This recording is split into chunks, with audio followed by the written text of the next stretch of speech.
ನಮಸ್ಕಾರ ಸ್ನೇಹಿತರೆ, ಏನೇನಂತೆ ಇವತ್ತಿನ ಒಂದು video special ಆಗಿರಲಿದೆ.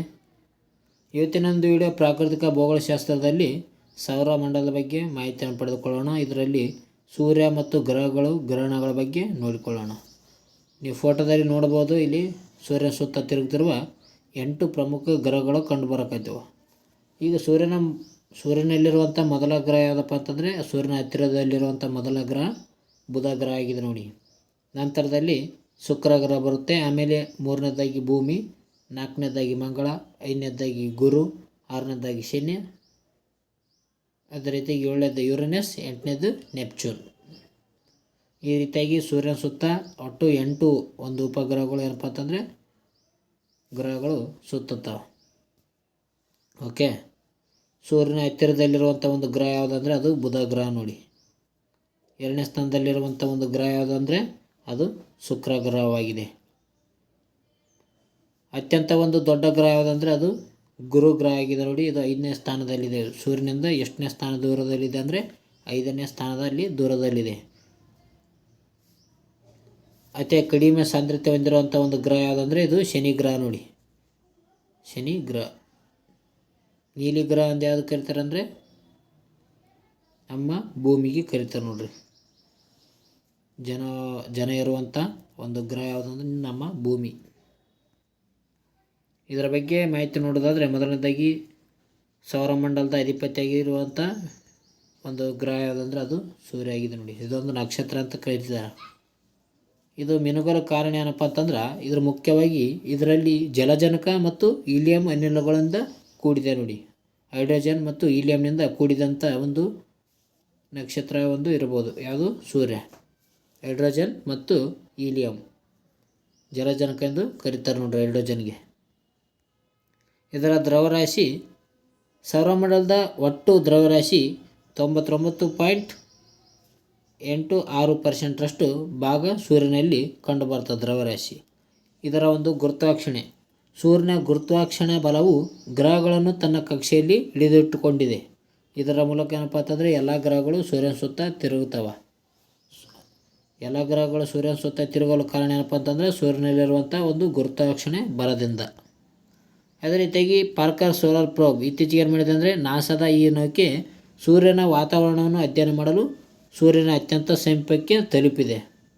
Parker solar probe ಅಂತ ಹೇಳ್ಬೋದು. ಇದನ್ನು ಉಡಾವಣೆ ಮಾಡಿದಂಥ ಒಂದು ಸಂಸ್ಥೆ ಯಾವುದಂದ್ರೆ ನಾಸಾ ನೋಡ್ರಿ.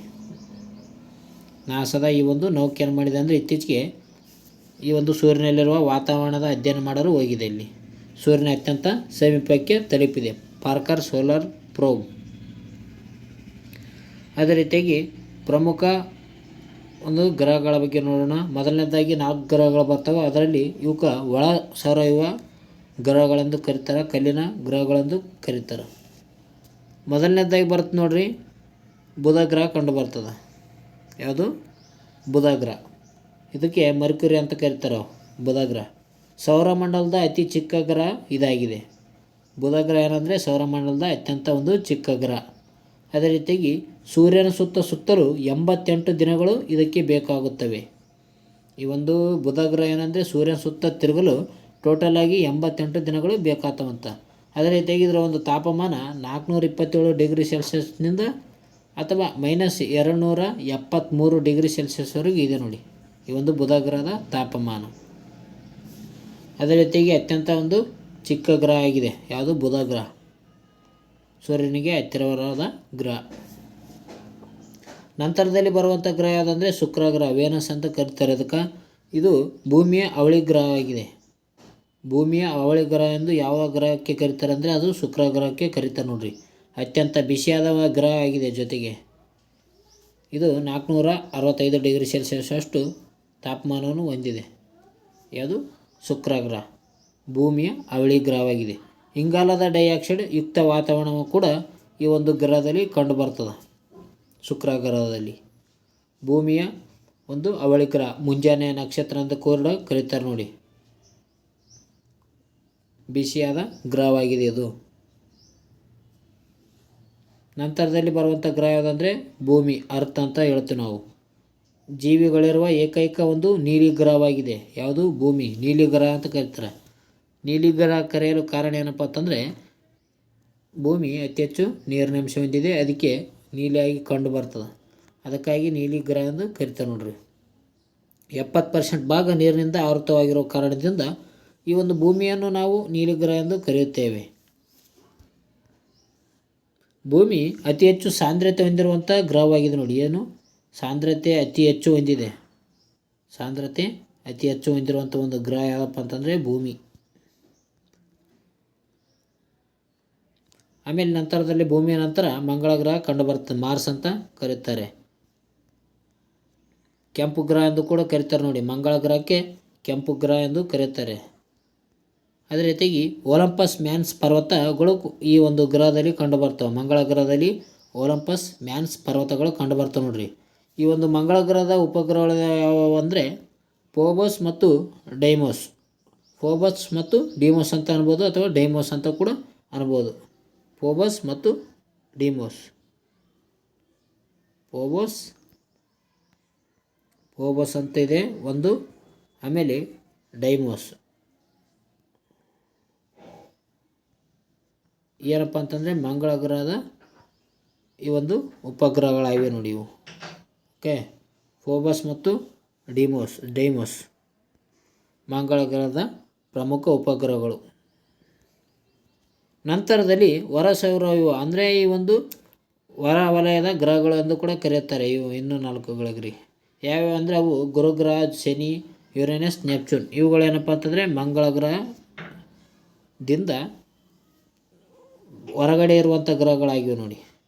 ಮೊದಲನೇದಾಗಿ 4 ಗ್ರಹಗಳು ಒಳ ಗ್ರಹಗಳಂತ ಕರೀತಾರೆ. ನಂತರದಲ್ಲಿ ಹೊರ ಗ್ರಹಗಳು ಅಂತ ಕರೀತಾರೆ. ಇವು 4ಗಳಿಗೆ ಹೊರ ಸೌರವ್ಯೂಹ ದೈತ್ಯ ಗ್ರಹಗಳಾಗಿವೆ ಇವು. ಮೊದಲನೇದಾಗಿ ಜುಪಿಟರ್, ಯಾವುದು ಗುರುಗ್ರಹಕ್ಕೆ ಇದೆ, ಜುಪಿಟರ್ ಎಂದು ಕರೀತಾರೆ ಗುರುಗ್ರಹಕ್ಕೆ. ಇದು ಅತಿ ದೊಡ್ಡ ಗ್ರಹವಾಗಿದೆ ನೋಡಿ. ಗುರುಗ್ರಹ ಅತಿ ದೊಡ್ಡ ಗ್ರಹವಾಗಿದೆ. 1300 ಭೂಮಿಗಳಿಗೆ ಸಮ. ಅಷ್ಟು ಏನಪ್ಪ ಅಂತಂದರೆ ದೊಡ್ಡದಾಗಿದೆ. 95 ಉಪಗ್ರಹಗಳು ಇದರಲ್ಲಿ ಕಂಡುಬರ್ತವೆ. ಗುರುಗ್ರಹದಲ್ಲಿ ಎಷ್ಟು ಉಪಗ್ರಹಗಳಿವೆ ಅಂದರೆ 95 ಉಪಗ್ರಹಗಳು ಕಂಡುಬರ್ತವೆ. ಅತಿ ವೇಗವಾಗಿ ಸುತ್ತುವಂಥ ಗ್ರಹ ಕೂಡ ಈ ಒಂದು ಗುರುಗ್ರಹವಾಗಿದೆ ನೋಡಿ. 10 ಗಂಟೆಯಲ್ಲಿ ತನ್ನ ದಿನವನ್ನು ತಿರುಗಿಸಿಬಿಡ್ತದೆ ಜಲ್ದಿ ಬೇಗನೆ. ಯಾವುದು ಗುರುಗ್ರಹ. ಇದಕ್ಕೆ ಜುಪಿಟರ್ ಅಂತ ಕರೀತಾರೆ ನೋಡ್ರಿ. ಅತ್ಯಂತ ದೊಡ್ಡ ಗ್ರಹ ಎಂದು ಕೂಡ ಕರೀತಾರೆ. ಅತಿ ದೊಡ್ಡ ಗ್ರಹ ಯಾವುದಂದರೆ ಅದು ಗುರುಗ್ರಹ. ಗುರುಗ್ರಹ ನಂತರದಲ್ಲಿ ಬರುವಂಥ ಒಂದು ಗ್ರಹ ಯಾವುದಂದರೆ ಶನಿ ಗ್ರಹ ನೋಡಿ. ಶನಿ ಗ್ರಹ ಇದು ಅತ್ಯಂತ ಒಂದು ಸುಂದರವಾದ ಉಂಗುರ ವ್ಯವಸ್ಥೆ ಹೊಂದಿರುವಂಥ ಗ್ರಹವಾಗಿದೆ. ಅತಿ ಕಡಿಮೆ ಸಾಂದ್ರತೆ ಹೊಂದಿರುವಂಥ ಗ್ರಹವಾಗಿದೆ ಯಾವುದು ಶನಿ ಗ್ರಹ. ಅತಿ ಹೆಚ್ಚು ಸಾಂದ್ರತೆ ಹೊಂದಿರುವಂಥ ಗ್ರಹ ಯಾವುದಂದರೆ ಅದು ನಮ್ಮ ಭೂಮಿ. ಅತಿ ಕಡಿಮೆ ಸಾಂದ್ರತೆ ಹೊಂದಿರುವಂಥ ಗ್ರಹ ಯಾವುದಂದರೆ ಅದು ಶನಿ ಗ್ರಹ ಆಗಿದೆ ನೋಡಿ. ಅದೇ ರೀತಿಯಾಗಿ ಬಳೆಗಳ ಆಕಾರವನ್ನು ಹೊಂದಿರುವಂಥ ಗ್ರಹವಾಗಿದೆ. ನೀರಿನಗಿಂತ ಕಡಿಮೆ ಸಾಂದ್ರತೆಯನ್ನು ಹೊಂದಿದೆ. ಅದು ನೀರಿನಲ್ಲಿ ತೇಲುವ ಒಂದು ಗ್ರಹ ಯಾವುದಂದರೆ ಅದು ಶನಿ ಗ್ರಹ. ಪ್ರಮುಖ ಇದರ ಒಂದು ಉಪಗ್ರಹಗಳು ಯಾವುದಂದರೆ ಟೈಟಾನ್ ನೋಡಿ. ಟೈಟಾನ್ ಶನಿ ಗ್ರಹದ ಉಪಗ್ರಹವಾಗಿದೆ. ನಂತರದಲ್ಲಿ ಕಂಡುಬರೋದು ಯುರೇನಸ್ ಗ್ರಹ ಕಂಡುಬರ್ತದೆ. ಇದು 98 ಡಿಗ್ರಿ ಓರೆಯಾಗಿ ಸುತ್ತುತ್ತದೆ ನೋಡ್ರಿ. 98 ಡಿಗ್ರಿ ಏನಪ್ಪ ಅಂತಂದರೆ ಓರೆಯಾಗಿ ಸುತ್ತುತ್ತದೆ. ಐಸ್ ಜೆಂಟ್ ಎಂದು ಕರೀತಾರೆ ಅದಕ್ಕೆ. ಐಸ್ ಜೆಂಟ್. ಯಾವ ಗ್ರಹಕ್ಕೆ ಐಸ್ ಜೆಂಟ್ ಎಂದು ಕರೀತಾರೆ ಅಂದರೆ ಯುರೇನಸ್ ಗ್ರಹಕ್ಕೆ ಐಸ್ ಜೆಂಟ್ ಎಂದು ಕರೀತಾರೆ. ನಂತರದಲ್ಲಿರುವಂಥ ಗ್ರಹ ಯಾವುದಂದರೆ ನೆಪ್ಚೂನ್. ಸೂರ್ಯನಿಂದ ಅತ್ಯಂತ ದೂರದಲ್ಲಿರುವಂಥ ಒಂದು ಗ್ರಹವಾಗಿದೆ ನೆಪ್ಚೂನ್. ಇದು 164 ವರ್ಷಗಳ ಕಕ್ಷೆ ಅವಧಿಗೆ ಹೊಂದಿದೆ. 164 ವರ್ಷಗಳ ಕಕ್ಷೆಯನ್ನು ಅವಧಿಯನ್ನು ಹೊಂದಿದೆ ನೋಡಿ. ಯಾವುದು ನೆಪ್ಚೂನ್ ಗ್ರಹ ಸೂರ್ಯನಿಂದ ಅತ್ಯಂತ ದೂರ ಇರುವಂಥ ಗ್ರಹವಾಗಿದೆ. ತೀವ್ರವಾದ ಗಾಳಿ ಮತ್ತು ಮೀಥೇನನ್ನು ಹೊಂದಿರುವಂಥ ಗ್ರಹವಾಗಿದೆ. ಮೀಥೇನನ್ನು ಹೊಂದಿರುವಂಥ ಗ್ರಹ ಯಾವುದಂದರೆ ಅದು ನೆಪ್ಚೂನ್ ನೋಡ್ರಿ. ಓಕೆ, ಈ ಒಂದು ಮೀಥೇನನ್ನು ಹೊಂದಿದೆ ನೆಪ್ಚೂನ್ ಗ್ರಹ. ಇವು ಏನಪ್ಪ ಅಂತಂದರೆ ಗ್ರಹಗಳಿಗೆ ಸಂಬಂಧಿಸಿದಂಥ ಮಾಹಿತಿವೆ ನೋಡಿ. ಅದೇ ರೀತಿಯಾಗಿ ಇನ್ನೊಂದು ಮಾಹಿತಿ ಏನಪ್ಪ ಅಂತಂದರೆ ಗುರು ಮತ್ತು ಶನಿಗಳ ಗ್ರಹಗಳ ನಡುವೆ ಕ್ಷುದ್ರ ಗ್ರಹಗಳು ಕಂಡುಬರ್ತವೆ ನೋಡಿ. ಕ್ಷುದ್ರ ಗ್ರಹಗಳು ಕಂಡುಬರ್ತವೆ. ಕ್ಷುದ್ರ ಗ್ರಹಗಳು ಎಲ್ಲಿ ಕಂಡುಬರ್ತವೆ ಅಂದರೆ ಈ ಒಂದು ಗುರು ಮತ್ತು ಶನಿಗಳ ನಡುವೆ. ಉಪಗ್ರಹನು ಒಂದೇ ಇರಲಾರ್ದಂಥ ಗ್ರಹ ಯಾವುದಂದರೆ ಅವು ಬುಧ ಗ್ರಹ ಮತ್ತು ಶುಕ್ರ ಗ್ರಹ. ಇವು ಉಪಗ್ರಹನೇ ಹೊಂದಿರಲಾರ್ದಂಥ ಗ್ರಹಗಳಾಗಿವೆ.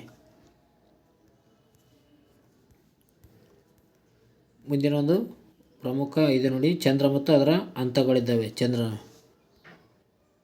ಅಂದರೆ ಯಾವ ರೀತಿಯಾಗಿ ಭೂಮಿಯ ಸುತ್ತ ಗ್ರಹಣಗಳು ಸಂಭವಿಸುತ್ತವೆ ಅಂತ ಮಾಹಿತಿ ಇದೆ. ಅದು ಮೊದಲನೇದಾಗಿ ರಿಫ್ಲೆಕ್ಷನ್, ಪ್ರತಿಫಲನ. ಚಂದ್ರನಿಗೆ ಸ್ವಂತ ಬೆಳಕಿಲ್ಲ, ಅದು ಸೂರ್ಯನ ಬೆಳಕನ್ನು ಪ್ರತಿಫಲಿಸ್ತದೆ ನೋಡ್ರಿ.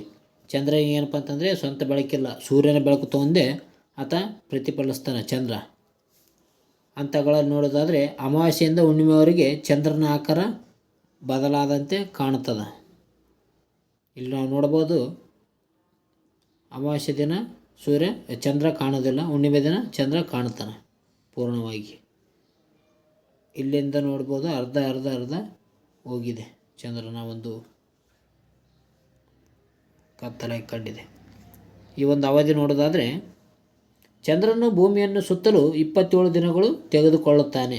ಚಂದ್ರ ಏನಪ್ಪ ಅಂತಂದರೆ ಈ ಒಂದು ಭೂಮಿಗೆ ರೌಂಡ್ ಹಾಕ್ಬೇಕಂದ್ರೆ 27 ದಿನಗಳ ಕಾಲ ರೌಂಡ್ ಆಗ್ತಾನೆ ನೋಡ್ರಿ. ಭರತ ಇಳಿತ ಅಂದರೆ ಟೈಡ್ಸ್ ಅಂತ ಹೇಳ್ತೀವಿ, ಉಬ್ಬರವಿಳಿತ ಅಂತ ಕೂಡ ಕರೀತಾರೆ. ಚಂದ್ರನ ಗುರುತ್ವಾಕರ್ಷಣೆಯಿಂದ ಸಮುದ್ರದಲ್ಲಿ ಉಬ್ಬರವಿಳಿತಗಳು ಉಂಟಾಗುತ್ತವೆ. ಇದು ಇಂಪಾರ್ಟೆಂಟ್ ಆಗ್ತದೆ. ಈ ಒಂದು ಉಬ್ಬರವಿಳಿತ ಉಂಟಾಗಲು ಕಾರಣ ಏನಪ್ಪ ಅಂತಂದರೆ ಚಂದ್ರನ ಗುರುತ್ವಾಕರ್ಷಣೆ ಬಲ.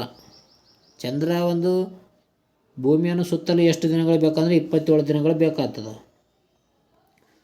ಅದೇ ರೀತಿಯಾಗಿ ಉಬ್ಬರವಿಳಿತ ಉಂಟಾಗಲು ಕಾರಣ ಏನಪ್ಪ ಅಂತಂದರೆ ಚಂದ್ರನಲ್ಲಿರುವಂಥ ಗುರುತ್ವಾಕರ್ಷಣೆ ಬಲದಿಂದ ಏನಪ್ಪ ಅಂತಂದರೆ ಸಮುದ್ರದ ಉಬ್ಬರವಿಳಿತಗಳು ಉಂಟಾಗುತ್ತೆ ನೋಡ್ರಿ. ಇದು ಇಂಪಾರ್ಟೆಂಟ್ ಅಂತ ನಾವು ತಿಳ್ಕೊಳ್ರಿ.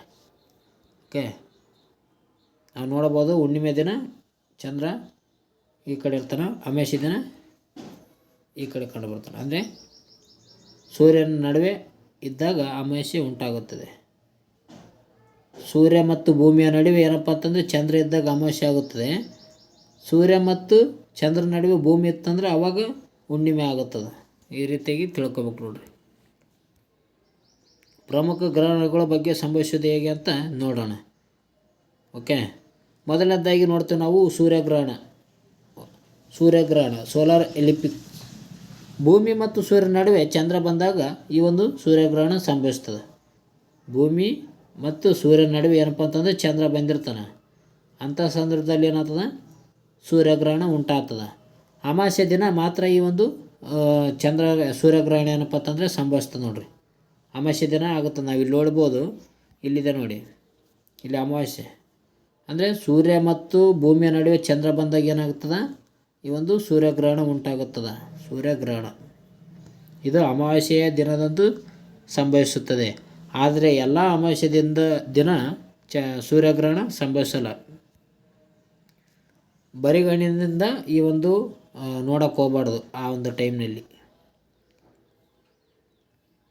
ಮುಂದಿನ ಒಂದು ಚಂದ್ರಗ್ರಹಣದ ಬಗ್ಗೆ ನೋಡೋದಾದರೆ ಸೂರ್ಯ ಮತ್ತು ಚಂದ್ರನ ನಡುವೆ ಭೂಮಿ ಇದ್ದಾಗ ಆ ಒಂದು ಚಂದ್ರಗ್ರಹಣ ಸಂಭವಿಸ್ತದೆ. ಸೂರ್ಯ ಮತ್ತು ಚಂದ್ರನ ನಡುವೆ ಭೂಮಿ ಇದ್ದಾಗ ಏನಪ್ಪ ಅಂತಂದರೆ ಈ ಒಂದು ಚಂದ್ರಗ್ರಹಣ ಸಂಭವಿಸ್ತದೆ ನೋಡಿ.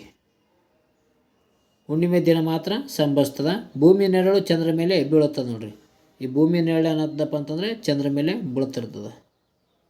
ಭೂಮಿ ನೆರಳು ಏನಪ್ಪ ಅಂತಂದರೆ ಈ ಒಂದು ಚಂದ್ರ ಮೇಲೆ ಬೀಳ್ತಿರ್ತದೆ. ಅವಾಗ ಏನಪ್ಪ ಅಂತಂದರೆ ಚಂದ್ರಗ್ರಹಣ ಸಂಭವಿಸ್ತದೆ. ಇಲ್ಲಿ ನಾವು ನೋಡ್ಬೋದು, ಇಲ್ಲಿ ಹುಣ್ಣಿಮೆ ದಿನ ಏನಾಗ್ತಪ್ಪ ಅಂತಂದರೆ ಸೂರ್ಯ ಭೂಮಿ ಮೇಲೆ ಬೆಳಕನ್ನು ಚೆಲ್ತಾನೆ. ಆವಾಗ ಭೂಮಿ ಏನಾಗ್ತಪ್ಪ ಅಂತಂದ್ರೆ ಭೂಮಿಯ ನೆರಳು ಚಂದ್ರನ ಮೇಲೆ ಚೆಲ್ತದೆ. ಈ ದಿನ ಏನಾಗಿರುತ್ತೆ ಅಂದರೆ ಚಂದ್ರಗ್ರಹಣ ಆಗಿರುತ್ತೆ ನೋಡ್ರಿ. ಚಂದ್ರಗ್ರಹಣ ಎಂದು ಕರೀತಾರೆ. ಯುವಕರ ಮೇಲೆ ಕ್ವಶನ್ ಆಗಿದೆ ನೋಡಿ, ಚಂದ್ರಗ್ರಹಣ ಮತ್ತು ಸೂರ್ಯಗ್ರಹಣದ ಮೇಲೆ. ಇದು ಪೌರಾಣಿಕ ಹಿನ್ನೆಲೆ ಇದೆ ನೋಡಿ. ಪೌರಾಣಿಕ ಹಿನ್ನೆಲೆಗಳ ಬಗ್ಗೆ ಸ್ವಲ್ಪ ಮಾಹಿತಿ ನೋಡೋಣ. ರಾಹು ಮತ್ತು ಕೇತು ಅದಕ್ಕಪ್ಪ ಏನಂತಾರೆ ಅಂತ ನೋಡೋದಾದರೆ ಇದೊಂದು ಪೌರಾಣಿಕ ಹಿನ್ನೆಲೆ ನೋಡೋಣ.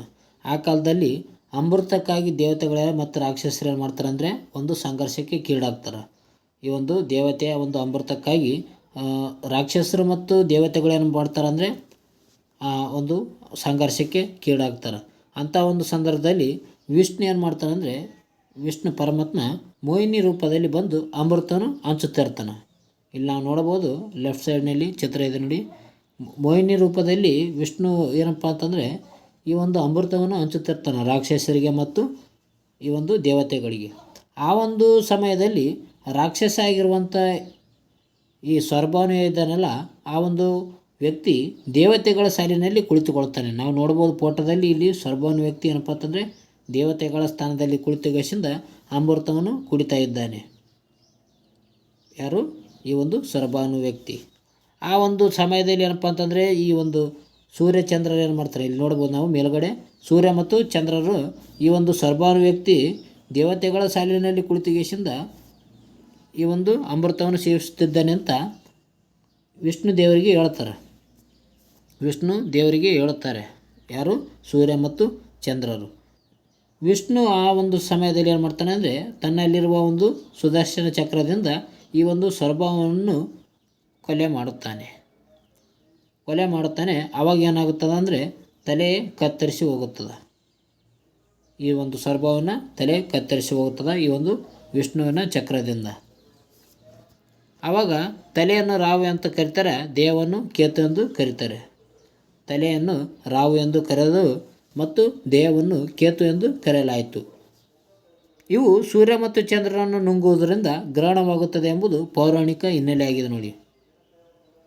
ಏನಪ್ಪ ಅಂತಂದರೆ ಇವು ತಲೆ ಏನಪ್ಪ ಅಂತಂದರೆ ರಾವು, ದೇಹ ಕೇತು, ಇವನ ದೇಹ ಏನಪ್ಪ ಅಂತಂದರೆ ಕೆಳಗೆ ಬೀಳ್ತದೆ. ಆ ಒಂದು ಸಂದರ್ಭದಲ್ಲಿ ಈ ಒಂದು ಸೂರ್ಯ ಮತ್ತು ಚಂದ್ರನನ್ನು ನುಂಗುವುದರಿಂದ ಗ್ರಹಣವಾಗುತ್ತದೆ ಎಂಬುದು ಪೌರಾಣಿಕ ಎನ್ನಲಾಗಿದೆ. ನಾವು ನೋಡ್ಬೋದು, ನಾವು ಚಿಕ್ಕ ವಯಸ್ಸಿನಲ್ಲಿ ಸೂರ್ಯನ ಅಥವಾ ಚಂದ್ರನನ್ನು ಹಾವು ನುಂಗುತ್ತದೆ ಅಂತ ಇದ್ದೀವಿ ಆವಾಗ. ಇದೇನಪ್ಪ ಅಂತಂದರೆ ಒಂದು ಪೌರಾಣಿಕ ಹಿನ್ನೆಲೆ ಆಗಿದೆ ನೋಡಿ. ಇದು ಗ್ರಹಗಳ ಪೌರಾಣಿಕ ಹಿನ್ನೆಲೆ, ಗೊತ್ತಾಯ್ತಾ? ನೋಡಿಕೊಳ್ಳಿ ಒಂದ್ಸಲ. ಓಕೆ, ಮುಂದಿನ ಒಂದು ವಿಷಯ ನೋಡೋಣ. ಚಂದ್ರಯಾನ 3 ಭಾರತದ ಐತಿಹಾಸಿಕ ಸಾಧನೆ. ಚಂದ್ರಯಾನ 3 ಇತ್ತೀಚೆಗೆ ನಾವು ಉಡಾವಣೆ ಮಾಡಿದರು. ಯಾವಾಗ ಅಂದರೆ 2023 ಜುಲೈ 14ನೇ ತಾರೀಕು ಉಡಾವಣೆ ಮಾಡಿದ್ದಾರೆ. ಇದು ಇಂಪಾರ್ಟೆಂಟ್ ಆಗುತ್ತೆ ನೋಡ್ರಿ. 14ನೇ ತಾರೀಕು ಏನು ಮಾಡ್ತಾರೆ, ಜುಲೈ 2023ರಲ್ಲಿ ಈ ಒಂದು ಚಂದ್ರಯಾನ 3 ಉಡಾವಣೆ ಮಾಡ್ತೀವಿ ನಾವು. ಅದನ್ನು ಲ್ಯಾಂಡಿಂಗ್ ಮಾಡಿದ್ದು ಯಾವಾಗ ಅಂದರೆ 2023 ಆಗಸ್ಟ್ 23ನೇ ತಾರೀಕು ಈ ಒಂದು ಚಂದ್ರಯಾನ 3 ಏನು ಉಡಾವಣೆ ಮಾಡಿದ್ದಾರೋ ಆ ಒಂದು ಉಡಾವಣೆ ಮಾಡಿದಂಥ ಕಕ್ಷೆಯನ್ನು ಲ್ಯಾಂಡಿಂಗ್ ಮಾಡ್ತಾರೆ. ವಿಶ್ವ ದಾಖಲೆ ಅಂತ ಹೇಳ್ಬೋದು. ಚಂದ್ರನ ದಕ್ಷಿಣ ಧ್ರುವದಲ್ಲಿ ಸಾಫ್ಟ್ ಲ್ಯಾಂಡಿಂಗ್ ಮಾಡಿದ ವಿಶ್ವದ ಮೊದಲ ದೇಶ ಎಂಬ ಹೆಗ್ಗಳಿಕೆಗೆ ಭಾರತ ಪಾತ್ರವಾಗಿದೆ. 2023 ಆಗಸ್ಟ್ 23ನೇ ತಾರೀಕೇನು ಲ್ಯಾಂಡಿಂಗ್ ಮಾಡಿದ ಉಡಾವಣೆಯನ್ನು ಈ ದಕ್ಷಿಣ ಧ್ರುವದಲ್ಲಿ ಸ್ಟಾಪ್ ಲ್ಯಾಂಡಿಂಗ್ ಮಾಡಿದ ವಿಶ್ವದ ಮೊದಲ ದೇಶ ಎಂಬ ಹೆಗ್ಗಳಿಕೆಗೆ ಭಾರತ ಪಾತ್ರವಾಗಿದೆ. ಇದರ ಗುರಿ ಏನಪ್ಪ ಅಂತಂದರೆ ಚಂದ್ರನ ಮೇಲ್ಮೈಯಲ್ಲಿ ಸುರಕ್ಷಿತವಾಗಿ ಇಳಿಯುವುದು ಮತ್ತು ರೋವರ್ ಮೂಲಕ ಸಂಚರಿಸುವುದು ಇದರ ಒಂದು ಗುರಿಯಾಗಿತ್ತು 2023ರಲ್ಲಿ. ತಾಂತ್ರಿಕ ವಿವರಗಳು ಮತ್ತು ವಿಕ್ರಮ್ ಮತ್ತು ಪ್ರಜ್ಞಾನ್, ಇದರ ಬಗ್ಗೆ ಕೇಳಿದ್ದಾರೆ ಕ್ವಶನ್. ವಿಕ್ರಮ್ ಮತ್ತು ಪ್ರಜ್ಞಾನ್, ವಿಕ್ರಮ್ ಲ್ಯಾಂಡರ್ ಮತ್ತು ಪ್ರಜ್ಞಾನ್ ರೋವರ್ ಎಂದು ಕರೆಯುತ್ತಾರೆ ನೋಡ್ರಿ. ವಿಕ್ರಮ್ ಲ್ಯಾಂಡರ್ ಬಗ್ಗೆ ನೋಡೋದಾದರೆ 4 ಥ್ರೋಟರ್ ಇಂಜಿನ್ಗಳನ್ನು ಇದು ಹೊಂದಿದೆ. ಜೊತೆಗೆ ಸುರಕ್ಷಿತವಾಗಿ ಇಳಿಯಲು ಆಧುನಿಕ ತಂತ್ರಜ್ಞಾನವನ್ನು ಒಳಗೊಂಡಿದೆ. ಅತ್ಯಾಧುನಿಕ ತಂತ್ರಜ್ಞಾನಗಳು ಈ ಒಂದು ವಿಕ್ರಮ್. ಅದರ ಜೊತೆಗೆ ಪ್ರಜ್ಞಾನ್ ರೋವರ್ ಬಗ್ಗೆ ನೋಡೋದಾದರೆ 6 ಚಕ್ರಗಳನ್ನು ಒಳಗೊಂಡಿದೆ. ಇಲ್ಲಿ ನೋಡಬಹುದು ನಾವು ಪ್ರಜ್ಞಾನ್ ರೋವರ್ ಕಂಡು ಬರ್ತದೆ. ಇದಕ್ಕೆ ವಿಕ್ರಮ್ ಲ್ಯಾಂಡರ್ ಅಂತ ಕರೀತಾರೆ, ಇದಕ್ಕೆ ಪ್ರಜ್ಞಾನ್ ರೋವರ್ ಅಂತ ಕರೀತಾರೆ ನೋಡ್ರಿ. 6 ಚಕ್ರವನ್ನು ಹೊಂದಿದೆ.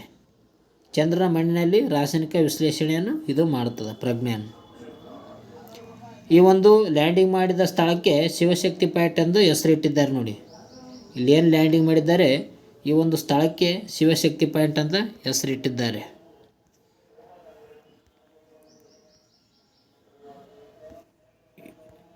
ವಿಜ್ಞಾನ ಕುತೂಹಲಕ್ಕೆ ಕೊನೆಯಲ್ಲ ನೋಡಿ. ನಮ್ಮ ಸೌರಮಂಡಲವು ಸೂರ್ಯನಿಂದ ಹಿಡಿದು ಕೈಪರ್ ಬೆಲ್ಟ್ವರೆಗೆ ವಿಸ್ತರಣೆಯನ್ನು ಹೊಂದಿದೆ.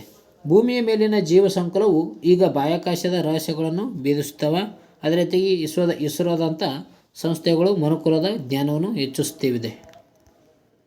ಇದಿಷ್ಟು ಏನಾಗಿತ್ತಪ್ಪ ಅಂತಂದರೆ ಈ ಒಂದು ಸೂರ್ಯನಿಗೆ ಸಂಬಂಧಿಸಿದಂಥ ಮಾಹಿತಿಯಾಗಿತ್ತು. ಜೊತೆಗೆ ಗ್ರಹಗಳ ಬಗ್ಗೆ ಕೂಡ ನೋಡಿದ್ದೀವಿ ನಾವು. ಅಮಾವಾಸ್ಯೆ ಮತ್ತು ಹುಣ್ಣಿಮೆ ಬಗ್ಗೆ ಕೂಡ ನೋಡಿದ್ದೀವಿ, ಗ್ರಹಣಗಳ ಬಗ್ಗೆ ಕೂಡ ನೋಡಿದ್ದೀವಿ. ಮತ್ತು ಈ ಒಂದು ಚಂದ್ರಯಾನ 3 ಬಗ್ಗೆ ಕೂಡ ಮಾಹಿತಿಯನ್ನು ನೋಡಿ. ಇದಷ್ಟು ನಿಮ್ಗೆ ಹೆಲ್ಪ್ಫುಲ್ ಆಗಿತ್ತಂದ್ರೆ ಈ ಒಂದು ವಿಡಿಯೋಗೆ ಲೈಕ್ ಬಟನನ್ನು ಪ್ರೆಸ್ ಮಾಡಿ ನಿಮ್ಮ ಫ್ರೆಂಡ್ಗಳಿಗೆ ಕೂಡ ಶೇರ್ ಮಾಡಿ. ಯಾರ್ಯಾರು ಈ ಒಂದು ಚಾನಲ್ಗೆ ಹೊಸಬರಾದರೆ ಬೇಗನೆ ಸಬ್ಸ್ಕ್ರೈಬ್ ಮಾಡ್ಕೊಳ್ಳಿ. ಮುಂದಿನ ವಿಡಿಯೋದಲ್ಲಿ ಮತ್ತೆ ಸಿಗೋಣ. ಓಕೆ ಫ್ರೆಂಡ್ಸ್, ಟೇಕ್ ಕೇರ್, ಬಾಯ್.